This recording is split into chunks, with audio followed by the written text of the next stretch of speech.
ओम साई राम। श्री साई सच्चरित्र अध्याय 2। ग्रंथ लेखन का ध्येय, कार्य आरंभ में असमर्थता और साहस, गर्मा गर्म बहस, अर्थपूर्ण उपाधि, हेमांड पंथ, गुरु की आवश्यकता। ग्रंथ लेखन का हेतु, किस प्रकार विसूचिका हैजा के रोग के प्रकोप को आटा पिसवाकर और उसको ग्राम के बाहर फेंकवाकर रोका तथा उसका उन्मूलन किया। बाबा की इस लीला का प्रथम अध्याय में वर्णन किया जा चुका है। मैंने और भी लीलाएं सुनी जिनसे मेरे हृदय को अति आनंद हुआ और यही आनंद का स्रोत काव्य के रूप में प्रकट हुआ। मैंने यह सोचा कि इन महान आश्चर्यजनक लीलाओं का वर्णन बाबा के भक्तों के लिए मनोरंजक एवं शिक्षाप्रद सिद्ध होगा और उनके पाप समूल नष्ट हो जाएंगे। इसीलिए मैंने बाबा की पवित्र गाथा और मधुर उपदेशों का लेखन प्रारंभ कर दिया। श्री साईं बाबा की जीवनी न तो उलझनपूर्ण है और न संकीर्ण ही, वरन सत्य और आध्यात्मिक मार्ग का वास्तविक दिग्दर्शन कराती है। कार्य आरंभ करने में असमर्थता और साहस। श्री हेमांड पंथ को यह विचार आया कि मैं इस कार्य के लिए उपयुक्त पात्र नहीं हूँ। मैं तो अपने परम मित्र की जीवनी से भी भली भांति परिचित नहीं हूँ और न ही उनकी प्रकृति से। तब फिर मुझ सरीका मूढ़मती भला एक महान संत की जीवनी लिखने का दुस्साहस कैसे कर सकता है। अवतारों की प्रकृति के वर्णन में वेद भी अपनी असमर्थता प्रकट करते हैं। किसी संत का चरित्र समझने के लिए स्वयं को पहले संत होना नितांत आवश्यक है। फिर मैं तो उनका गुणगान करने के सर्वथा अयोग्य ही हूँ। संत की जीवनी लिखने का महान कार्य बहुत कठिन है, जिसकी तुलना में सातों समुद्र की गहराई नापना और आकाश को वस्त्र से ढकना भी सहज है। यह मुझे भली भांति ज्ञात था कि इस कार्य को आरंभ करने के लिए महान साहस की आवश्यकता है और कहीं ऐसा न हो कि 4 लोगों के समक्ष हास्य का पात्र बनना पड़े। इसीलिए श्री साईं बाबा की कृपा प्राप्त करने के लिए मैं ईश्वर से प्रार्थना करने लगा। महाराष्ट्र के संत श्रेष्ठ श्री ज्ञानेश्वर महाराज के कथन है कि संत चरित्र के रचयिता से परमात्मा अति प्रसन्न होते हैं। तुलसीदास जी ने भी कहा है कि साधु चरित शुभ सरिस कपासु, नीरस विशद गुणमय फल जासु। जो सही दुख पर चित्र दुरावा, वंदनीय जेहि जग जस पावा। भक्तों को भी संतों की सेवा करने की इच्छा बनी रहती है। संतों की कार्य पूर्ण करा लेने की प्रणाली भी विचित्र ही है। यथार्थ प्रेरणा तो संत ही किया करते हैं, भक्त तो निमित्त मात्र, यह कहिए कि कार्य पूर्ति के लिए एक यंत्र मात्र है। उदाहरणार्थ शक संवत 1700 में कवि महीपति को संत चरित्र लेखन की प्रेरणा हुई। संतों ने अंत प्रेरणा की और कार्य पूर्ण हो गया। इसी प्रकार शक संवत 1800 में श्री दासगणों की सेवा स्वीकार हुई। महीपति ने 4 काव्य रचे, भक्त विजय, संत विजय, भक्त लीलामृत और संत लीलामृत, और दासगणों ने केवल 2, भक्त लीलामृत एवं संत कथामृत, जिसमें आधुनिक संतों के चरित्रों का वर्णन है। भक्त लीलामृत के अध्याय 31, 32 और 33 तथा संत कथामृत के अध्याय 57वें में श्री साईं बाबा की मधुर जीवनी और अमूल्य उपदेशों का वर्णन सुंदर एवं रोचक ढंग से किया गया है। पाठकों से इनके पठन का अनुरोध है। इसी प्रकार श्री साईं बाबा की अद्भुत लीलाओं का वर्णन एक बहुत छोटी सी पुस्तिका श्री साईं बाबा भजन माला में भी किया गया है। इसकी रचना बांद्रा की श्रीमती सावित्रीबाई रघुनाथ तेंदुलकर ने की है। श्री दासगणु महाराज ने भी श्री साईं बाबा पर कई मधुर कविताओं की रचना की है।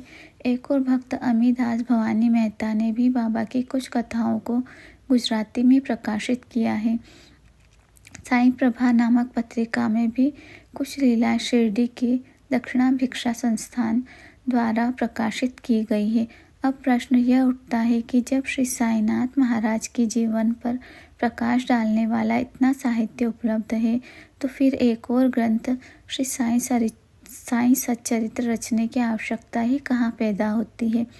इसका उत्तर केवल यही है कि श्री साईं बाबा की जीवनी सागर के सदृश अगाध, विस्तृत और अथाह है। यदि इसमें गहरे गोते लगाए जाए तो ज्ञान एवं भक्ति रूपी अमूल्य रत्नों की सहज ही प्राप्ति हो सकती है, जिनसे मुमुक्षुओं को बहुत लाभ होगा। श्री साईं बाबा की जीवनी, उनके दृष्टांत एवं उपदेश महान आश्चर्य से परिपूर्ण है। दुख और दुर्भाग्यग्रस्त मानवों को इनसे शांति एवं सुख प्राप्त होगा तथा लोक एवं परलोक में श्रेयस की प्राप्ति होगी। श्री साईं बाबा के उपदेशों का जो वैदिक शिक्षा के समान ही मनोरंजक एवं शिक्षाप्रद है, ध्यानपूर्वक श्रवण एवं मनन किया जाए तो भक्तों को अपने मनोवांछित फल की प्राप्ति हो जाएगी, अर्थात ब्रह्म से अभिन्नता, अष्टांग योग की सिद्धि, समाधि, आनंद आदि की प्राप्ति सरलता से हो जाएगी। यह सोचकर ही मैंने चरित्र की कथाओं को संकलित करना प्रारंभ कर दिया। साथ ही यह विचार भी आया कि मेरे लिए इससे उत्तम साधना भी केवल यही है। साथ ही यह विचार भी आया कि मेरे लिए सबसे उत्तम साधना भी केवल यही है। जो भोले भाले प्राणी श्री साईं बाबा के दर्शनों से अपने नेत्र सफल करने के सौभाग्य से वंचित रहे हैं, उन्हें यह चरित्र अति आनंददायक प्रतीत होगा। अतः श्री साईं बाबा के उपदेश और दृष्टांतों की खोज मैंने प्रारंभ कर दी, जो कि उनकी असीम सहज प्राप्त आत्मानुभूतियों का निचोड़ था। मुझे बाबा ने प्रेरणा दी और मैंने भी अपना अहंकार उनके श्री चरणों पर न्योछावर कर दिया। मैंने सोचा कि अब मेरा पथ अति सुगम हो गया है और बाबा मुझे इहलोक और परलोक में सुखी बना देंगे।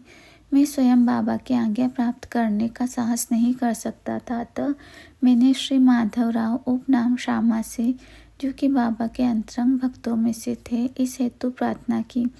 उन्होंने इस कार्य के निमित्त श्री साईं बाबा से विनम्र शब्दों में इस प्रकार प्रार्थना की कि ये अन्ना साहेब आपकी जीवनी लिखने के लिए अति उत्सुक है, परंतु आप कृपया ऐसा न कहना कि मैं तो एक फ़कीर हूँ तथा मेरी जीवनी लिखने की आवश्यकता ही क्या है। आपकी केवल कृपा और अनुमति से ही ये लिख सकेंगे, अथवा आपके श्री चरणों का पुण्य प्रताप ही इस कार्य को सफल बना देगा। आपकी अनुमति तथा आशीर्वाद के अभाव में कोई भी कार्य यशस्वी नहीं हो सकता। यह प्रार्थना सुनकर बाबा को दया आ गई। उन्होंने आश्वासन और उदी देकर अपना वरद हस्त मेरे मस्तिष्क पर रखा और कहने लगे कि इन्हें जीवनी और दृष्टांतों को एकत्रित कर लिपिबद्ध करने दो, मैं इनकी सहायता करूँगा। मैं स्वयं ही अपनी जीवनी लिखकर भक्तों की इच्छा पूर्ण करूँगा, परंतु इनको अपना अहम त्याग कर मेरी शरण में आना चाहिए। जो अपने जीवन में इस प्रकार का आचरण करता है, उसकी मैं अत्यधिक सहायता करता हूँ। मेरी जीवन कथाओं की बात तो सहज है, मैं तो इन्हें घर बैठे अनेक प्रकार से सहायता पहुँचाता हूँ।